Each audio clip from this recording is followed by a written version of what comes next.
Bonsoir à toutes et à tous. Moi, je suis très contente de revenir à Toulon.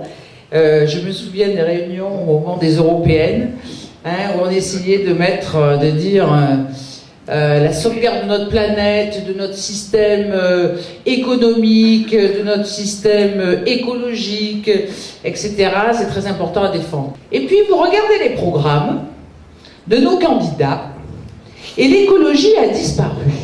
C'est bizarre. Personne n'en parle. Et là, on a quand même un problème écologique énorme, puisque si on ne se mobilise pas, eh bien, notre Méditerranée court des risques incroyables pour l'avenir.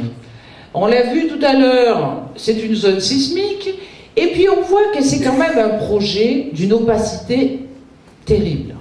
Parce que ça fait 10 ans que ça dure, c'est pas de hier. Ça fait 10 ans, il y a déjà eu en 2002, c'était en octobre, qu'il y a eu une autorisation qui a été accordée par l'État. Et c'était la société TGS Tropec. Et puis ça a été renouvelé le 11 octobre 2006, mais on a changé de titulaire. Cette société l'a refilé à la société Melrose, jusqu'à une durée du 19 novembre 2010. Et on en est là, puisque c'est un renouvellement qu'il faut faire. Et donc, normalement, le délai d'instruction s'achève le 11 avril 2012. Donc, en pleine campagne présidentielle et législative par la suite. Et lorsqu'on regarde de près, ces sociétés, comme tu l'as indiqué, c'est des sociétés un peu en trompe-l'œil, parce qu'il y a des gens derrière. Et là, on voit que la dernière, c'est une société texane, qui fait déjà des prospections sismiques. Alors pourquoi on fait des prospections sismiques? Tu as dit que effectivement on envoie des ondes, c'est pour regarder par carottage quelles sont les couches et trouver des hydrocarbures. Là on n'est pas au niveau des gaz de schiste, on est au niveau des hydrocarbures, soit du gaz, soit du pétrole, soit les deux. Et puis on a l'historique du golfe du Mexique.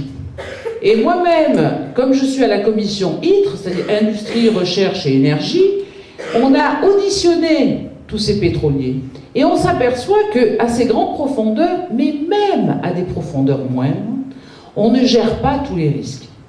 Parce que je ne sais pas si vous vous rappelez, quand il y a eu la rupture du forage, où on voyait tout ce pétrole sortir et qu'ils se disaient, mais il va falloir construire un entonnoir. Et que l'entonnoir n'était pas construit. Et pendant des mois et des mois, il y a eu des millions de tonnes de fuel, de pétrole qui se sont échappés. Et on nous dit là que ça sera certainement à des grandes profondeurs. Donc plus c'est à des grandes profondeurs, plus c'est difficile lorsque justement il y a des ruptures de forage. Et puis après on nous a dit « Ah mais Shell ou BP c'était pas une bonne compagnie. Nous Total on est meilleurs. » Parce qu'on a eu ça aussi entre... Mais l'accident c'est comme à Fukushima. L'accident c'est celui qu'on n'a pas prévu.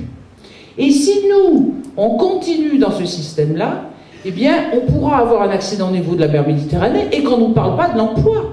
Parce que tout ce qui est lié au tourisme, tout ce qui est lié à l'hôtellerie, à la restauration, aux usagers de la mer, ça doit être terminé. Donc, vous voyez les risques qui nous font courir. Et quand je parle d'opacité, c'est qu'on a un État qui est hors la loi. Pourquoi il est hors la loi? Parce que pour le renouvellement, depuis, ça a évolué depuis 10 ans, on a la Convention Aarhus qui oblige à donner l'information. Rien. Vous savez que j'ai fait un recours contre ce permis pour avoir accès à l'info. On a eu les lois, vous savez, les fameuses lois Grenelle 2, qui obligent, quand on fait un aménagement et qu'il y a des risques sur l'environnement, de faire une enquête publique. Enquête publique. Ça veut donc dire qu'il faut informer la population, il faut informer les élus, toutes les collectivités territoriales, tout ça. Qu'est-ce qu'on a? Rien. Personne n'a été informé, si ce n'est des catégories de personnes où on leur demande seulement leur avis, en tant que consultation, notamment les scientifiques, vous voyez, de ces différentes réserves. Donc, cette opacité, cette non-information, ça avait conduit, et là, on a quand même une réussite à notre actif, ça avait conduit ce qu'on a gagné sur les gaz de schiste. Parce que vous savez que c'était dans ma région. Moi, je suis de la Drôme, Montélimar. Il y avait le permis de Montélimar, le permis de Villeneuve-de-Berg, le permis de Nantes. Et pourquoi ça a réussi?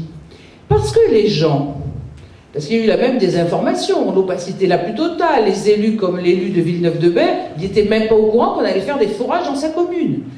Et quand on a regardé ce qui se passait aux États-Unis, quand il y a eu le reportage Gazland qui montrait que on mettait des quantités d'eau phénoménales avec des centaines de produits chimiques, qu'ensuite il fallait faire remonter ça et qu'en même temps on avait de l'eau plus ou moins radioactive, parce que là où on va fracturer les terrains, il peut y avoir du radium ou du thorium.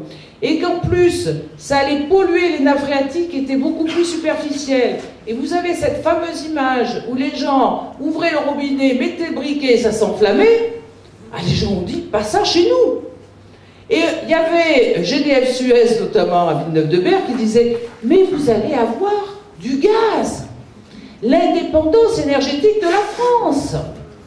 Et nos Ardéchois, ils ont dit, niet.